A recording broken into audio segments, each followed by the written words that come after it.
Ahora empiezo a grabar. Y de alguna forma lo que nosotros trabajamos y empezamos la semana pasada, a propósito también de los objetos, ¿no? Los juegos, los objetos, la televisión, son, si recurrimos a ella, puede ser evidencia que nos muestra formas en que se entiende la niñez, pero no necesariamente como una suerte de representación, ¿no? Recuerden que también la idea es de la performación, van construyendo un tipo de niñez, ¿no? En el caso de la, toda la televisión japonesa de los años 70 y 80 coincidió también con la dictadura, ¿no?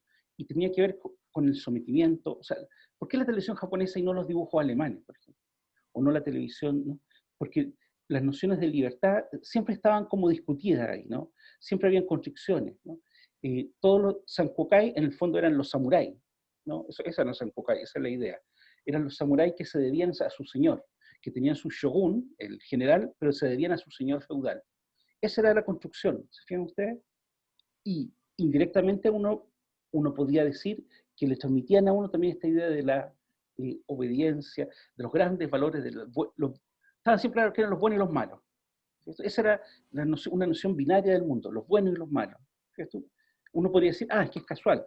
También uno podría decir que hubo una selección, dejar entrar Festival de Robots, que era todo lo que veíamos todos, ¿no? ¿Qué estaba detrás de eso? También había algo de la obediencia. ¿Sí? Entonces, en la televisión, en los dibujos animados, en los artefactos, que es el ejercicio que estábamos haciendo, también se reproduce, se muestra un tipo de infancia, o un deseo de infancia, ¿no? Un ideal de infancia, pero también se produce, se performa, ¿no? Los lugares que van teniendo las niñas. La decepción más grande que yo tuve que cuando estaba en Escocia conocí unas japonesas y unos japoneses y les pregunté con mi corazón si ellos conocían Sankukai, porque según yo era una cosa que había trascendido tiempo y espacio. Era un grupo de estudiantes de la Universidad de Hiroshima y me dijeron con esta cara de qué estoy hablando. Bueno, era una cosa solo generacional, ¿no? Como yo era un viejo, no tenía ni idea de lo que yo estaba hablando con Sankukai. Fue trágico, pero bueno. Entonces, los objetos, esto que ustedes empezaron a trabajar la semana pasada, nos permiten en el fondo hablar de la experiencia y lo que queda velado. Eso nos interesa mucho, eso que nos plantea Gil de Sara.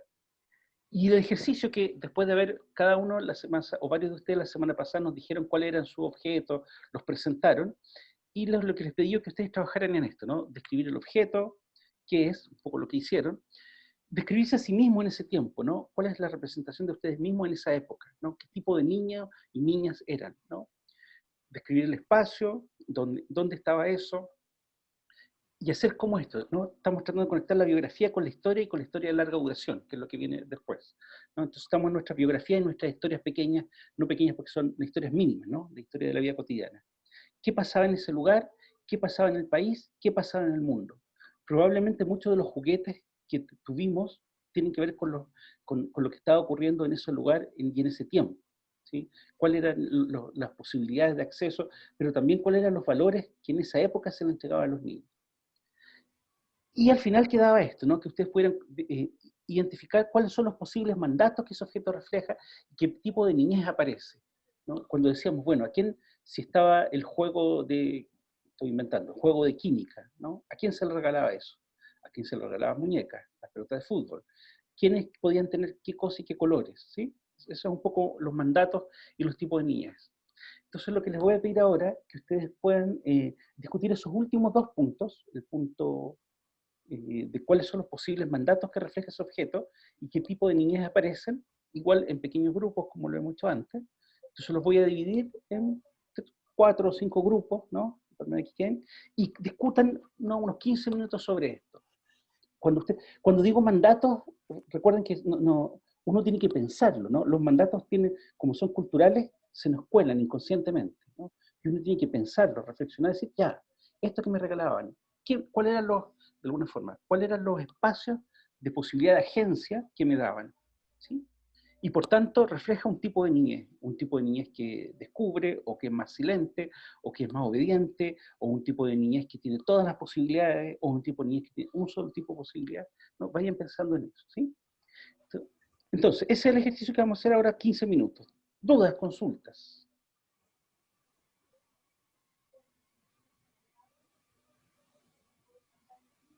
Eso es como que no hay dudas y consultas, ¿no? O sea, que lo pueden decir, yo soy feliz. Ya. Está Entonces, claro, profe, creo. ya, gracias, Millaray. Entonces, ahora los voy a mandar, recuerden que ustedes siempre tienen que aceptar irse a los grupos que yo los envío, ¿sí? Entonces, 15 minutos para que trabajen esos dos puntos. Y ya.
Ahí.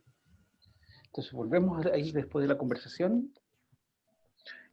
A propósito de lo que estábamos hablando antes, de cómo las niñeces tienen como lugares y posibilidades, solo ya está eso es importante, ya está en en el aula virtual la bibliografía, ¿no? Digitalizada de lo que estamos como revisando, ¿sí? Por unidad, así que al menos las dos primeras unidades ya está todo, ¿no? Y ahora esta semana completa la otra. Este texto lo estamos utilizando, se llama La Edad Solitaria, Adolescencia y Sufrimiento, de David Le Breton, ¿no? Y están los tres capítulos ahí como instalados que pueden ser interesantes, ¿no? Miren cómo los lugares también de la niñez, ¿no? Propuesto diferentes relatos y registros. El adolescente, como el adulto, es heredero del niño que fue. Las ciencias sociales no deben considerar a los actores como adultos eternos. Cada individuo reactualiza a lo largo de su existencia la constelación afectiva de su infancia. Su historia personal traduce la manera en que se reconstruye esas influencias. Ese es un tipo de registro. Otro tipo de registro. La casa azul en que nací, situada en una colina rodeada de guayes, un sauce, nogales, castaños, un aroma primaveral, en invierno, un sol con dulzor a miel de ulmos, chilcos, rodeados a su vez de picaflores, que no sabíamos si eran realidad o visión, tan efímeros. Por las noches oíamos los cantos, cuentos y adivinanzas a orillas del fogón, respirando el aroma del pan horneado por mi abuela, mi madre, o la tía María, mientras mi padre y mi abuelo, lonco de la comunidad, observaban con atención y respeto. Hablo de las memorias de mi niñez, y no de una sociedad idílica.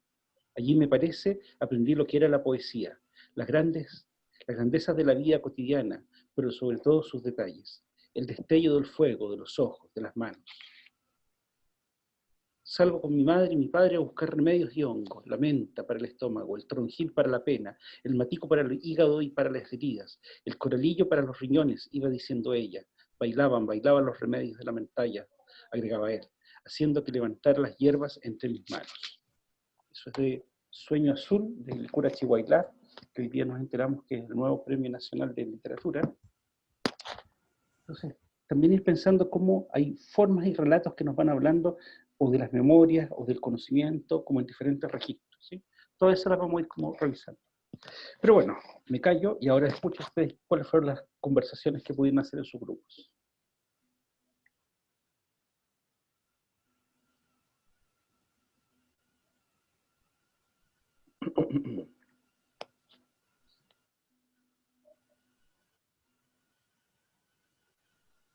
Tal vez podríamos empezar nosotros, Dale, no Sofía. sé si alguien más quiere. Sí, dale, Sofi. Ya. Bueno, igual somos tres mujeres y tuvimos en común, bueno, el tema del juego de roles, como que nos veían, digamos, por los juguetes que usábamos, como en este rol de cuidadoras o como de madres, por una parte.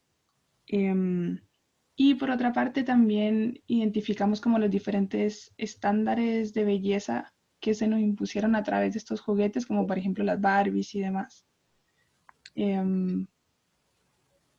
Eso fue como lo principal, no sé, Franny, sí. También como la posición social de la mujer, como donde se veía marcado como el sitio que nos iban como remarcando hacia el futuro inferior, donde igual en los monitos, por ejemplo, yo la sirenita y lo que veíamos de las muñecas, como que el hombre era el salvador y la mujer era la que tenía que ser rescatada. Entonces, las posiciones sociales, como decía la Sofi, los estereotipos de belleza y los roles de género.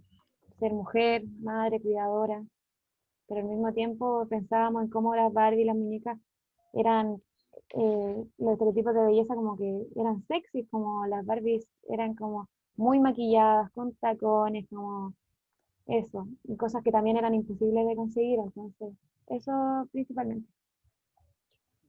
Claro, y también que no éramos conscientes de eso, nosotras jugábamos y lo pasábamos chancho, pero no teníamos conciencia de que, no sé, pues nuestros primos, por ejemplo, jugaban con juguetes totalmente diferentes y esto significaba algo más en el fondo.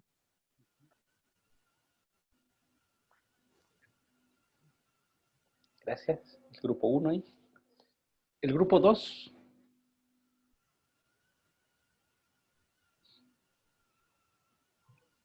Éramos nosotros. Oscar. Bueno, como en el grupo éramos 2 hombres y 2 mujeres, entonces igual pudimos identificar varias diferencias. Por ejemplo, igual como recuperando lo que decía el grupo anterior, de la demarcación de roles por el género, por el sexo. Por ejemplo, la Fran decía que tenía ella una caja, o sea, una casa de muñecas. Y eso igual nos decía algo en relación al cuidado del hogar, por ejemplo.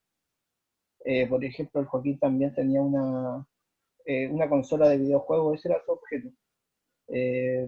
Por ello, y la Fran comentaba de que ella no tenía acceso a esas consolas, a no ser que fuera, por ejemplo, por sus primos.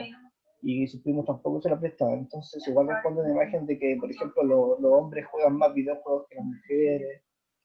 Y que se ve reflejado no solo en los videojuegos, sino en distintas como dimensiones de la vida. Por ejemplo, el objeto que a mí me representaba era como una pelota de fútbol, pues también responde a lo mismo, pues también está como más demarcada, o sea, por los hombres y al mismo tiempo también dice algo el hecho de que sea como una pelota de fútbol y no de otro deporte, porque igual existen como ciertos aspectos culturales que sobreponen un deporte sobre otro como dominante.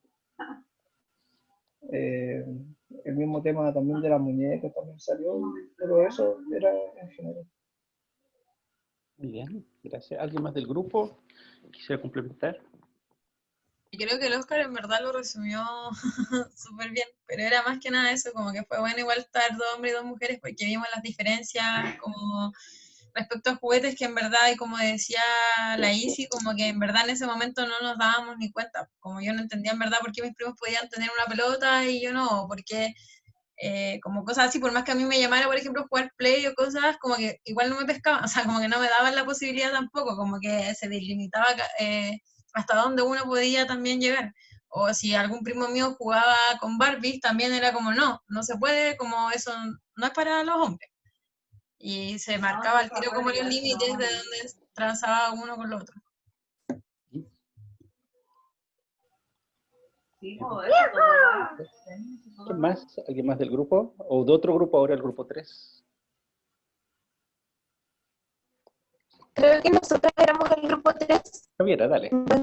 ¿Sí? Bueno, para continuar igual con lo que han dicho los compañeros, que igual hay reflexiones que surgieron en nuestro grupo, igual ya han salido, por ejemplo, la de los roles de género o las estándares de belleza, eso también lo usamos, pero algo que no se ha mencionado hasta quizás es que el tema de la publicidad. Y ahora que todos los juguetes venían como con una publicidad que va a traer un mensaje implícito.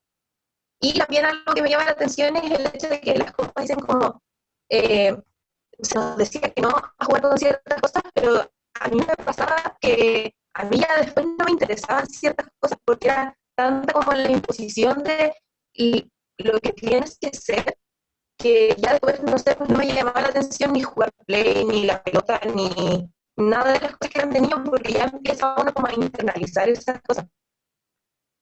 Y no sé si mis compañeros quieren complementar más con lo que conversamos. En realidad se me hizo más corto porque ya dijeron varias cosas que también conversamos. Eso mismo, como que ya habían mencionado muchas cosas de lo que conversamos, y la Javi ahí sintetizó como bien lo que faltaba.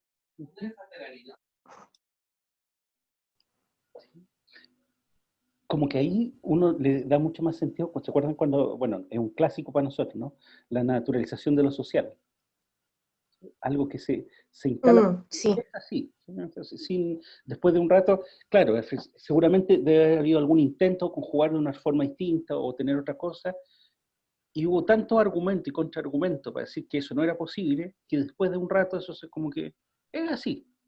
La vida, el proceso de, ¿no? Claro, como que un día lo integra. Motivación, ¿no? Que de Berger y Sí. Luhmann, ¿verdad?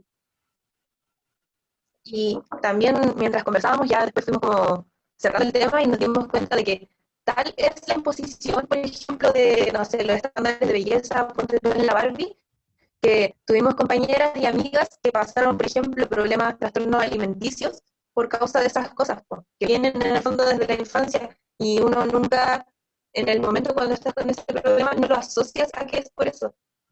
No es capaz como de darse cuenta. En verdad es así, es porque te lo han impuesto desde muy niña. Y bueno, Y entre también eso, algo que llama la atención, sorry, Perdón. dale. no, dale, dale. Araceli, Araceli, dale. Es que algo chistoso el tema de los bigotes, porque estábamos conversando y la Araceli dice, es que las niñas, las cajas de maquillaje vienen con mujeres grandes, rubias, etcétera. Y yo le digo, claro, y no tienen ni siquiera bigotes, y a esa edad yo tenía los mansos bigotes, o sea, igual es como antinatural, po. Araceli, sí. Lo que yo quería decir era que no pasaba solo así como en el género femenino, sino que lo poníamos en comparación como en lo que son los hombres, como el jugar a la pelota, el hecho de que siempre tenía que tener así como un cuerpo hiper, no sé, como bien trabajado, y que como que las personas que jugaban así como de volante o algo así, eran mucho más que, no sé, pues quien juega de defensa o al arco. Como que no era netamente algo, o sea, es algo súper demarcado en el género femenino, pero también es algo que se muestra en el masculino. Sí. ¿El otro grupo, algo más? Creo que queda otro grupo. ¿Quisiera agregar en relación a eso? ¿Una nueva idea? Si me pasa el tiempo volando.